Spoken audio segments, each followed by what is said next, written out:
So a lot of talk about transfer and migrating and original tenants and destination tenants, etc.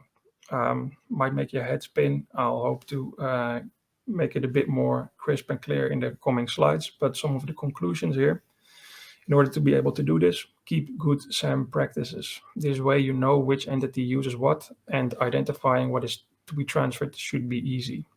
Again, take into account that if you do license transfers and you sign license transfer forms, that these aren't taken into account on the Microsoft license statement. So you should always keep your own account of your software assets that you have.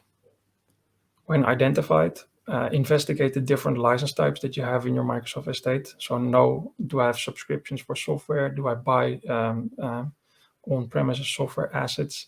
What type of cloud subscriptions do I have? Do I use Azure? Do I use Microsoft 365? What are the differences here? When you know and have investigated what you have and what you need to transfer, know what you're up against. Do you need to accelerate payments? Are you divesting an entity that's using cloud services? Can I transfer just the entire tenant, or do I need to do a data migration?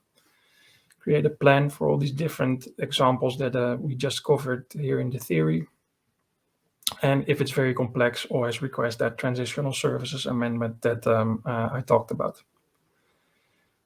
Finally, if you're a receiving party or a divesting party and you have the value of these assets included in the sale or purchase, identify how and where you can recover cost for potential double payments. Microsoft should assist in this. Maybe they won't, but with the correct story behind it, they should be very helpful in these types of scenarios. Unfortunately, they sometimes see this as a potential revenue item for themselves. So accelerating payments is, of course, very interesting for a Microsoft sales representative, because it means that they can accelerate 2 years of software assurance payments and get that into their bucket immediately. Well, I won't bother you with the internal mechanics of Microsoft, but that can be quite interesting to them, and that's why they might be positioning themselves very aggressively in these types of scenarios. Just go back to the basics, tell them what you need to do, why you need to do it, that this is not a revenue driver for you or for anyone, and it shouldn't be. And if the sales rep at Microsoft doesn't want to listen to this, obviously escalate to higher management.